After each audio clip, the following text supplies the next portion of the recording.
Hello दोस्तों, प्रतिमा GS academy पे आप सभी का स्वागत है। दोस्तों, करंट अफेयर्स के क्लास में 10 प्रश्न हम हर बार लेकर के आते हैं। आज भी 10 प्रश्न हैं, जिनमें से आप सभी लोगों को अपने आंसर कमेंट में बताने हैं कितने सही हैं और कितने गलत हैं। शुरू करते हैं। प्रश्न नंबर 1, G20 शिखर सम्मेलन 2022 की मेज़बानी कहाँ संपन्न हुआ? G20 शिखर सम्मेलन 2022 की बैठक कहाँ संपन्न हुई? तो साथियों, G20 20 विकसित और विकासशील देशों का एक समूह है, जिसमें से क्रमशः अलग अलग देश के लोग इसकी मेज़बानी करते हैं, जो पूरा एक साल उनके पास अध्यक्षता होता है। तो 2022 का जो सम्मेलन हुआ वो इंडोनेशिया के बाली शहर में हुआ था।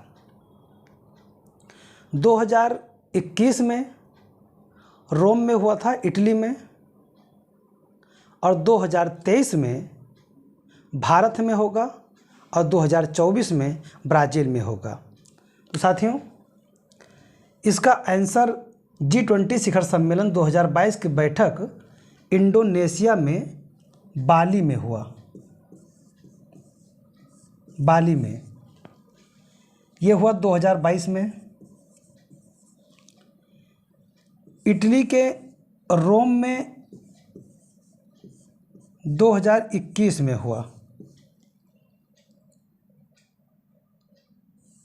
2023 की मेज़बानी भारत को मिली है और 2024 ब्राज़ील। G20 20 देशों का एक समूह है।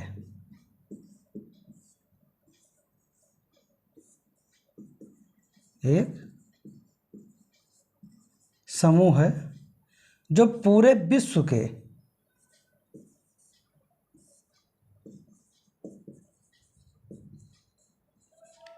के अलग अलग जगहों से अलग अलग देशों को शामिल करके बनाया गया है। शामिल करके बनाया गया है। इसमें G7 प्लस 13 अन्य लोग मिला के 20 लोग हैं। तो साथियों, ये प्रश्न बहुत ही इम्पोर्टेंट है। अगला प्रश्न है, भारत अब तक कितनी बार आईसीसी का अंडर 19 क्रिकेट विश्व कप जीत चुका है? साथियों, आईसीसी का अंडर 19 क्रिकेट का जो क्रिकेट कप होता है, उसमें भारत ने अब तक 5 बार जीता है। इस बार का जो मेज़बानी किया गया था वो वेस्ट इंडीज़ में किया गया था। वेस्ट इंडीज़ में किया गया था और भारत ने अब तक 5 बार इस विश्व कप को जीता है। 2022 में भारत ने इंग्लैंड को हराकर जीता है। इंग्लैंड को पराजित किया है और पराजित करने के बाद में कप अपने नाम किया, और ये वेस्ट इंडीज़ में आयोजित किया गया था। यश डुल कप्तान थे इसके। यश डुल भारत के अंडर 19 के कप्तान थे। इनकी कप्तानी में जीता गया था। तो कितनी बार जीता गया है? 5 बार जीता गया है। अगला क्वेश्चन है, 2022 में भारत के 5 राज्यों में विधानसभा के चुनाव संपन्न हुए। पंजाब में किसे मुख्यमंत्री बनाया गया है? पंजाब में, उत्तर प्रदेश में, मणिपुर में, गोवा में, उत्तराखंड में 5 राज्यों में एक साथ चुनाव संपन्न हुए थे, जिसमें से पंजाब में आम आदमी पार्टी ने चुनाव जीता है। बाकी चारों राज्यों में भारतीय जनता पार्टी ने चुनाव जीता है या उसके सहयोगी दल ने। तो 2022 में पंजाब में किसे मुख्यमंत्री बनाया गया है? तो अमरिंदर सिंह पूर्व मुख्यमंत्री हैं, पूर्व मुख्यमंत्री हैं, ये कांग्रेस के हैं, कांग्रेस के पूर्व मुख्यमंत्री थे। प्रकाश सिंह बादल ये भी पूर्व मुख्यमंत्री हैं पंजाब के।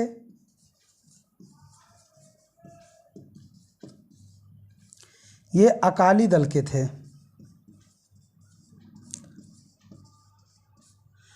और अरविंद केजरीवाल आम आदमी पार्टी के दिल्ली के मुख्यमंत्री हैं।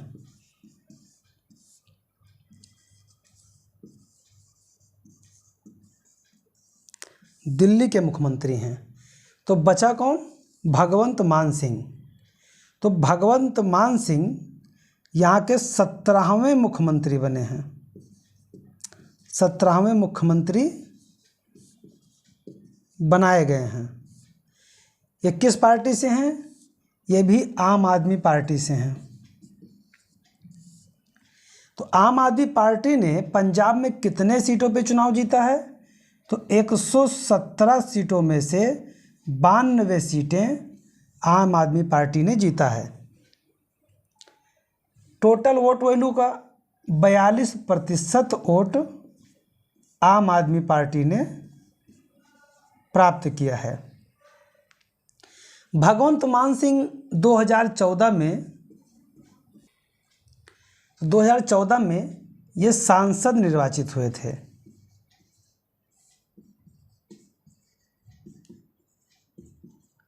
सांसद निर्वाचित हुए। तो यहाँ पे पहला प्रश्न होता कि 117 में से कितना जीते? 92। टोटल वोट कितना पाए? 42%।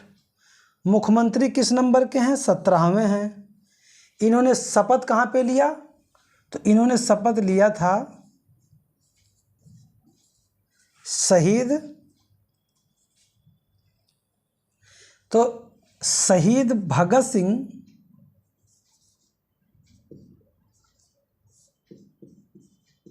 भगत सिंह के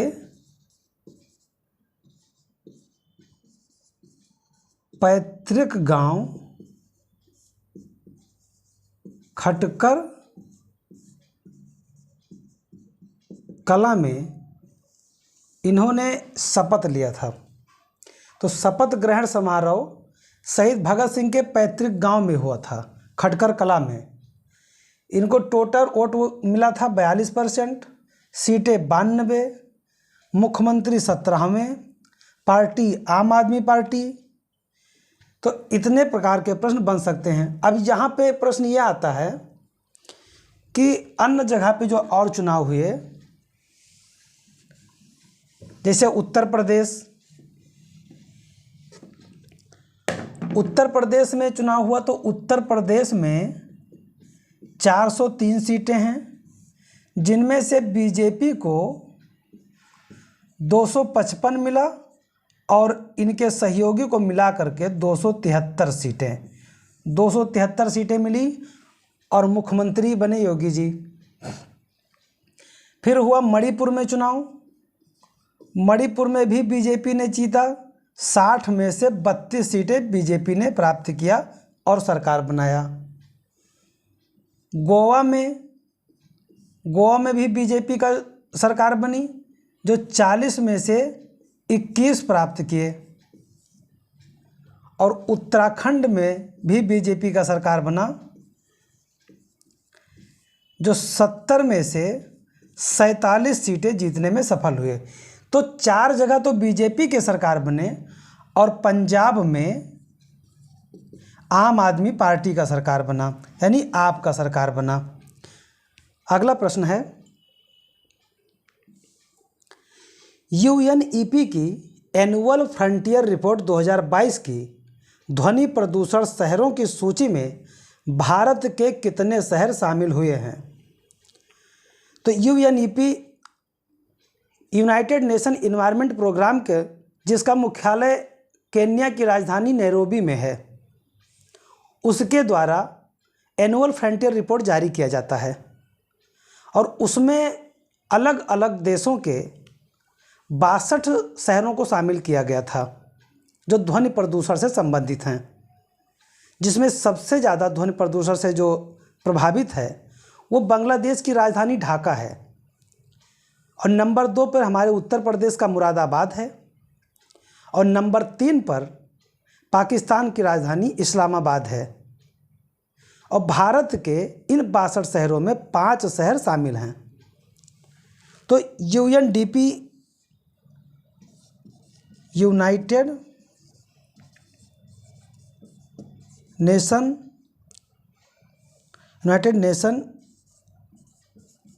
इन्वायरमेंट प्रोग्राम, इसका जो हेडक्वार्टर है यानी मुख्यालय है ये नैरोबी में है। नैरोबी कहाँ है? नैरोबी केन्या में है। केन्या कहाँ है? केन्या अफ्रीका महाद्वीप में है। अफ्रीका महाद्वीप में है। तो इस यूएनईपी के द्वारा एनुअल फ्रंटियर रिपोर्ट जारी किया जाता है जो प्रतिवर्ष जारी होता है और ये 62 शहरों को लिया था इसमें। तो इसमें जो ऑप्शन है ऑप्शन बी सही है। 5 शहर भारत के शामिल हैं। विश्व के 62 शहर इसमें शामिल किए गए थे और सबसे नंबर 1 पर है ढाका। ढाका है, ढाका बांग्लादेश की राजधानी है।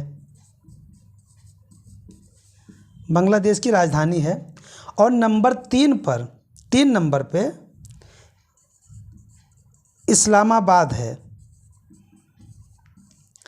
तीसरा सबसे ज़्यादा प्रदूषित शहर, तीसरा सबसे ज़्यादा प्रदूषित शहर है। तो जो भारत के 5 शहर हैं वो कौन कौन हैं? तो वो है मुरादाबाद,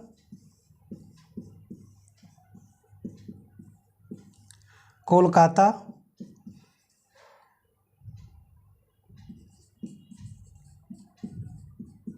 दिल्ली, जयपुर और आसनसोल। जिसमें मुरादाबाद जो है वो विश्व का दूसरा सबसे ज़्यादा, विश्व का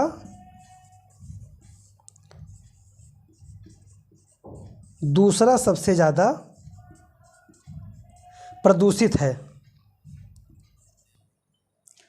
अगला क्वेश्चन है क्वेश्चन नंबर 5। हाल ही में सीनियर राष्ट्रीय वॉलीबॉल चैंपियनशिप 2022 का आयोजन किस राज्य में किया गया है? हाल ही में सीनियर राष्ट्रीय वॉलीबॉल चैंपियनशिप 2022 का आयोजन किस राज्य में किया गया है? तो ये किया गया है उड़ीसा में। उड़ीसा में ये 17वां वॉलीबॉल का आयोजन था। 17वां वॉलीबॉल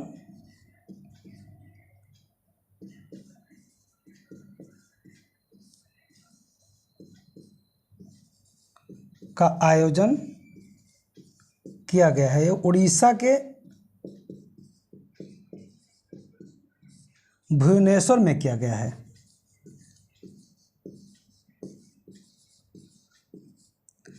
भुवनेश्वर में किया गया है, जहाँ पे पुरुष वर्ग का खिताब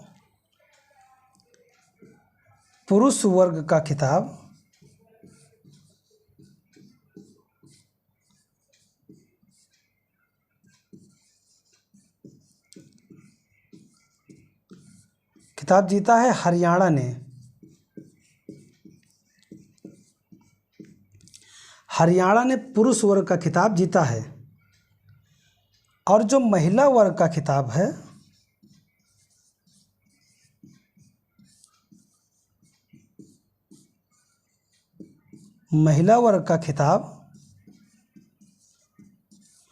वो जीता है केरल ने। यानी कि राष्ट्रीय सीनियर वॉलीबॉल का जो आयोजन किया गया 17वां उसमें उड़ीसा के भुवनेश्वर में आयोजन किया गया, लेकिन पुरुष वर्ग का खिताब जीता हरियाणा ने, महिला वर्ग का खिताब जीता केरल ने, और जम्मू कश्मीर के महिलाओं ने भी अच्छा प्रदर्शन किया।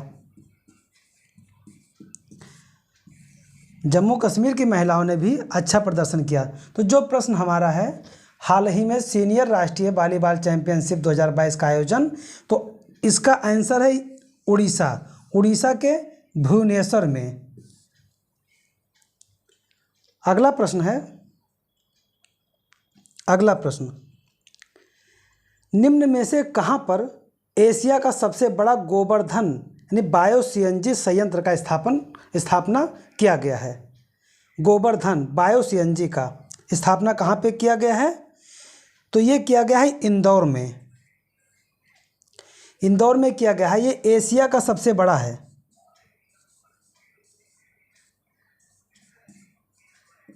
एशिया का सबसे बड़ा बायो संयंत्र है जो गोवर्धन संयंत्र जो लगाया गया है, गोवर्धन संयंत्र ये इंदौर में लगाया गया है। इसमें जो म्यूनिसिपालिटी के जो कचरा होता है, कीचड़ होते हैं और गीले कचड़े होते हैं, गोबर होते हैं म्यूनिसिपालिटी से, उससे संबंधित जितने भी अवशिष्ट हैं उन अवशिष्टों को मिला करके इससे बनाया जाएगा, जिनमें से माना जाता है कि लगभग 100 टन जैविक खाद्य प्रतिदिन निकलेंगे। लगभग 100 टन जैविक खाद्य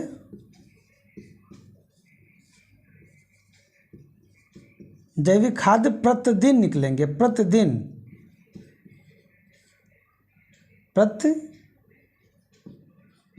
निकलेंगे, और लगभग 17,000 किलोग्राम के आसपास में सीएनजी निकलेगा, कंप्रेस्ड नेचुरल गैस निकलेगा।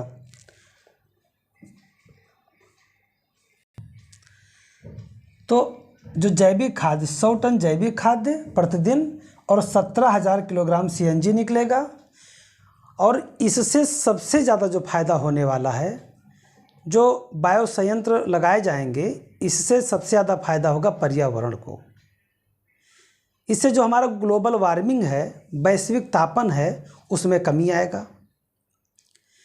अन्य प्रकार के जितने भी पर्यावरणीय समस्याएं उत्पन्न होती हैं, उन सब से हमें छुटकारा मिलने में सहयोग करेगा। तो इसलिए बहुत ही इम्पोर्टेंट हो जाता है इंदौर। और इंदौर एक और कई चीज़ों के लिए महत्वपूर्ण है, जैसे स्वच्छ शहर होना,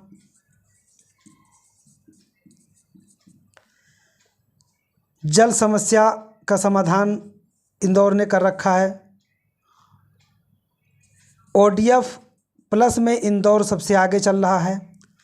तो इंदौर बहुत ही इम्पोर्टेंट है। क्वेश्चन नंबर 7, ऑस्ट्रेलिया ओपन 2022 का पुरुष वर्ग का खिताब किसने जीता? ऑस्ट्रेलिया ओपन 2022 का पुरुष वर्ग का खिताब किसने जीता? देखिए 4 ओपन होते हैं, Australia open, USA open, US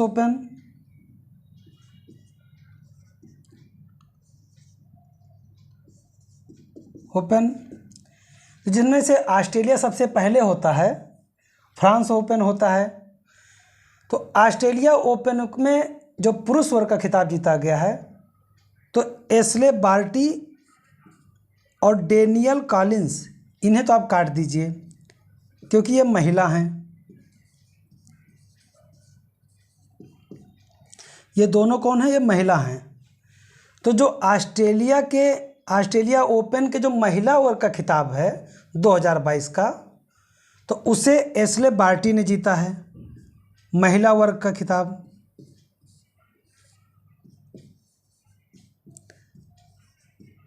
तो एशले बार्टी ऑस्ट्रेलिया की रहने वाली हैं और इन्होंने ऑस्ट्रेलिया ओपन 2022 का खिताब जीता है। और पराजित किसे किया है?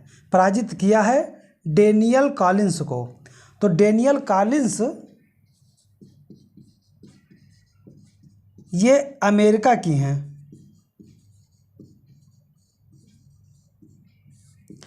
अमेरिका के डेनियल कॉलिंस को एशले बार्टी ने महिला वर्ग के खिताब में पराजित किया है। तो महिला वर्ग का जब भी पूछा जाएगा तो एशले बार्टी विजेता हैं और डेनियल कॉलिंस उपविजेता हैं। तो ऑस्ट्रेलिया ओपन 2022 का पुरुष वर्ग का खिताब किसने जीता? तो डेनियल मेदवेदेव, ये रूस के हैं, ये उपविजेता हैं। तो विजेता कौन हुए? राफेल नडाल, रूस के, सॉरी स्पेन के। तो राफेल नडाल ने इसको जीता है, ऑस्ट्रेलिया ओपन को। ऑस्ट्रेलिया ओपन को किसने जीता है? राफेल नडाल ने। तो उपविजेता कौन थे? डेनियल मेदवेदेव, ये रूस के रहने वाले हैं। तो ये 4 के चारों प्रश्न बन सकते हैं। और जब राफेल नडाल ने इस खिताब को जीता तो इनका जो ग्रैंड स्लैम है बढ़ करके ये 21वां है। 21वां ग्रैंड स्लैम इनका है। ये ऑस्ट्रेलिया ओपन का जीतने के बाद में 21 खिताब जीतने वाले ये खिलाड़ी बन गए हैं। तो राफेल नडाल किस देश के खिलाड़ी हैं? ये स्पेन के हैं। कौन सा खिताब जीता है? ऑस्ट्रेलिया ओपन का खिताब जीता है। किसको पराजित किया है? डेनियल मेदवेदेव को पराजित किया है। डेनियल मेदवेदेव किस देश के हैं? तो रूस के हैं। अब फिर यहाँ प्रश्न बनेगा कि ऑस्ट्रेलिया ओपन 2022 के महिला वर्ग का खिताब किसने जीता है? तो महिला वर्ग का जो खिताब है वो जीते हैं एशले बार्टी। एशले बार्टी ने किसको पराजित किया है? डेनियल कॉलिंस को पराजित किया है। तो एशले बार्टी किस देश की रहने वाले हैं खिलाड़ी? ऑस्ट्रेलिया की हैं। तो डेनियल कॉलिंस को पराजित किया है, वो किस देश के खिलाड़ी हैं? तो वो अमेरिका की हैं। तो यहाँ पे 8 से 10 प्रश्न बन रहे हैं। 10 प्रश्न बन रहे हैं। तो इस 10 प्रश्नों को आप लोग नोट करके याद कर लीजिएगा। अगला प्रश्न है, अंतर्राष्ट्रीय सूरजकुंड मेला का आयोजन कहाँ किया गया है? तो सूरजकुंड मेला हरियाणा में हर साल किया जाता है। जब 1987 में पहली बार इसका आयोजन किया गया तो हरियाणा के कुशल कारीगरों को प्रोत्साहन देने के लिए, उनको व्यवस्थित करने के लिए 1987 में इसका पहली बार आयोजन किया गया था। लेकिन जैसे जैसे इसका आकार बढ़ता गया, 2013 में अंतर्राष्ट्रीय स्तर पर इसे आधार दे दिया गया। तो इसका आयोजन, सूरजकुंड अंतर्राष्ट्रीय मेला का आयोजन कहाँ किया गया? हरियाणा में किया गया। कब से किया जाता है? शुरुआत कब हुआ था? 1987 में। किसके लिए शुरू किया गया था? तो कुशल कारीगरों के लिए।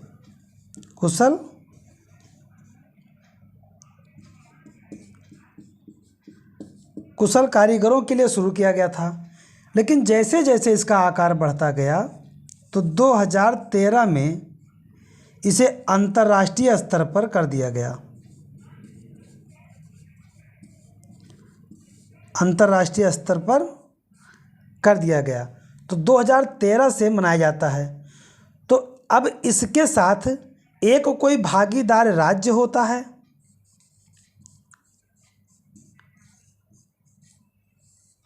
और एक कोई भागीदार देश होता है।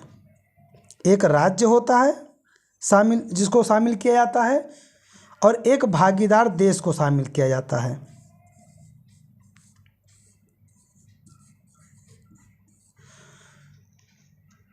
तो 2022 का जो अंतर्राष्ट्रीय मेला हुआ सूरजकुंड का हरियाणा में, उसके जो भागीदार राज्य थे वो जम्मू कश्मीर था।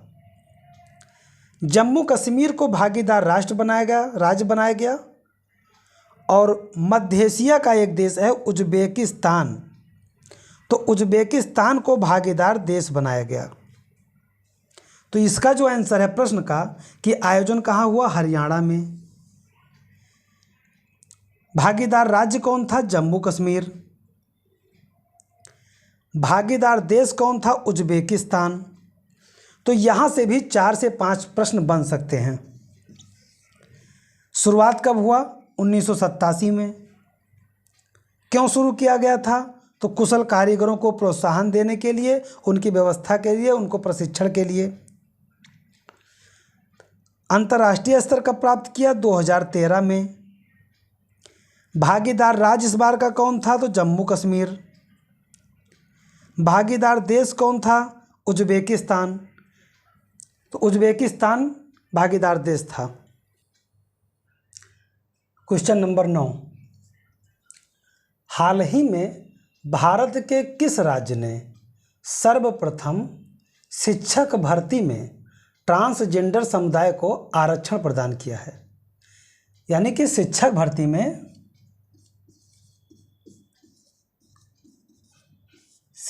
भर्ती में कौन सा ऐसा भारत का राज्य है जिसने ट्रांसजेंडर को आरक्षण दिया है, तो वह है कर्नाटक।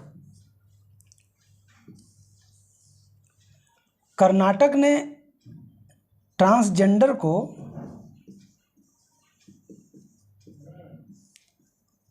को शिक्षक भर्ती में 1% का आरक्षण दिया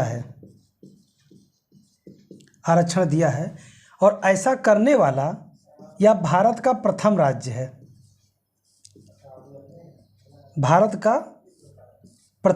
है।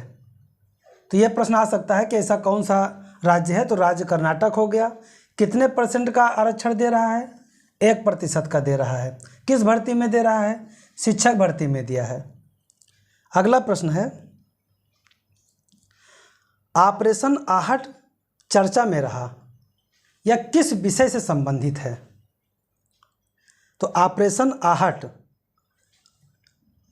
शब्द से महसूस होता है कि किसी चीज़ का सुगबुगाहट होना, किसी चीज़ के बारे में ध्यान देना। कहते कि आहट लगे, तो ये मानव तस्करी से संबंधित है। चाहे वो रेलवे में या मार्ग या किसी अन्य प्रकार से अगर मानव तस्करी की जाती है तो ऑपरेशन आहट के माध्यम से उस पर ध्यान रखा जाएगा। यूक्रेन से भारतीयों को लाने का जो ऑपरेशन चलाया गया था उसका नाम था ऑपरेशन गंगा।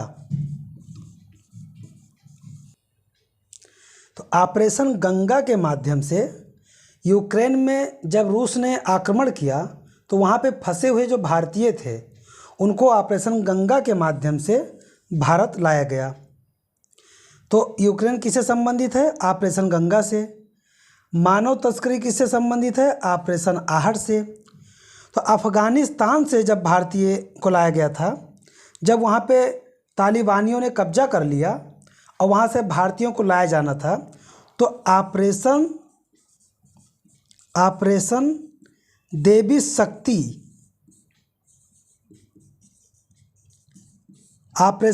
शक्ति चलाया गया। तो ऑपरेशन देवी शक्ति के माध्यम से अफ़गानिस्तान से भारतीयों को भारत लाया गया और इसका कोई संबंध नहीं है, सैन्य अभ्यास नहीं है। यानी मानव तस्करी ऑपरेशन आहट, यूक्रेन से ऑपरेशन गंगा, अफ़गानिस्तान से ऑपरेशन देवी शक्ति। तो ये तीनों ही बहुत मोस्ट इम्पॉर्टेंट हैं। तो दोस्तों, मैं आज का अपना यहीं पे क्लास समाप्त करता हूँ और आप लोगों को एक सूचना भी देनी है कि आने वाले अगले वीक से 3 दिन हिस्ट्री और 3 दिन भारत का संविधान दिया जाएगा और साथ ही साथ करंट के 10 क्वेश्चन आपको बराबर मिलते रहेंगे। आप लोग शेयर करें, लाइक करें, सब्सक्राइब करें, कमेंट करें। धन्यवाद। जय हिंद, जय भारत।